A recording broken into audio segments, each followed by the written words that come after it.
Hi friends, आज मैं आपको एंडोमेट्रियोसिस नाम की बीमारी में दूरबीन के ऑपरेशन के फ़ायदे बताने वाली हूँ। एंडोमेट्रियोसिस एक ऐसी बीमारी है जो धीरे धीरे बढ़ती जा रही है। बहुत कॉमनली देखने में आता है कि मरीज़ों को एंडोमेट्रियोसिस अनएक्सपेक्टेडली निकल आता है, क्योंकि हम हमारे सेंटर पर लेप्रोस्कोपिक सर्जरीज़ और इनफर्टिलिटी ज़्यादा प्रैक्टिस करते हैं, तो हमारे यहाँ पर इस तरह के पेशेंट्स थोड़े ज़्यादा रहते हैं। एंडोमेट्रियोसिस पेशेंट को किसी भी तरह से प्रेजेंट कर सकता है। ऐसा होता है या तो फीमेल्स को यंग एज में ही बहुत ज़्यादा पीरियड्स के दौरान पेन होने लग जाता है, या कई बार उनको कुछ भी नहीं पता होता, उनको एंडोमेट्रियोसिस है और पता चलता है कि उनको इनफर्टिलिटी हो गई है, बच्चा नहीं लग पा रहा है, या कई बार उनको मेंस्ट्रुअल कंप्लेंट्स या इरेगुलर पीरियड्स का समस्या रहता है, जिसकी वजह से उनको जो एंडोमेट्रियोसिस के बारे में जब सोनोग्राफी करते हैं तब पता चलता है। एंडोमेट्रियोसिस का जो ट्रीटमेंट होता है वो प्राइमरीली सर्जिकल ट्रीटमेंट होता है। बहुत सारे पेशेंट्स हमारे पीछे पड़ते हैं कि मैम आप मेडिसिन दे दीजिए। मेडिसिन स्पेशली ऐसी बीमारियों में जिनके अंदर इनफिल्ट्रेटिव एंडोमेट्रियोसिस है या जिन लोगों को बहुत ज़्यादा पेनफुल पीरियड्स हैं, उसमें दवाइयाँ बहुत ज़्यादा सक्सेसफुल नहीं हैं। इसीलिए ऐसा कहा जाता है कि surgical treatment is the best treatment for endometriosis.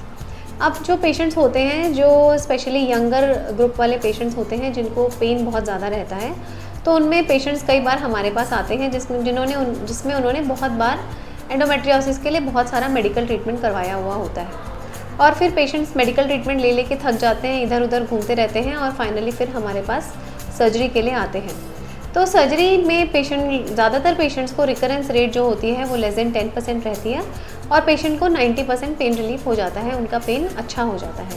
तो आई वुड सजेस्ट कि जो फीमेल्स जो हैं यंग हैं और उनको पेन ड्यूरिंग पीरियड्स रहता है और मतलब वो ये कोशिश कर रहे हैं कि उनका दवाई से ट्रीटमेंट हो जाए, तो उन लोगों का दवाई से ट्रीटमेंट जनरली नहीं हो पाता है और उनको सर्जरी ऑप्ट कर लेना चाहिए। सर्जरी करवाने के बाद जनरली मैंने तो नहीं देखा कि 5-6 साल तक पेशेंट को किसी तरह का कोई रिकरेंस हो पाया हो। हाँ, जनरली कभी कभी जब सर्जरी एंडोमेट्रियोसिस की कॉम्प्लिकेटेड होती हैं, जिनके अंदर पेशेंट को यूरेटर मतलब पेशाब की पाइप का इन्वॉल्वमेंट रहता है या इंटेस्टाइन का इन्वॉल्वमेंट रहता है, और पेशेंट जो है वो इंटेस्टिनल एंडोमेट्रियोसिस या रेक्टल एंडोमेट्रियोसिस ऑपरेट नहीं करवाता, या सर्जन उसका ऑपरेट नहीं करता या छोड़ देते हैं, तब फिर पेशेंट को रिकरेंस 100% होगी, दोबारा उसको पेन होगा ही होगा, उसका पेन रिलीफ नहीं होगा। तो अब ये पेशेंट को रिस्क लेनी पड़ती है कि जब उनको रेक्टम में एंडोमेट्रियोसिस है या यूरेटर में एंडोमेट्रियोसिस है, तो उनको ऑर्गन इंजरी की मतलब इन ऑर्गन्स में इंजरी हो सकती है, उसका उनको कंसेंट या उसका उनको वो चीज़ उनको माननी पड़ती है कि ऐसी चीज़ें उन्हें हो सकती हैं।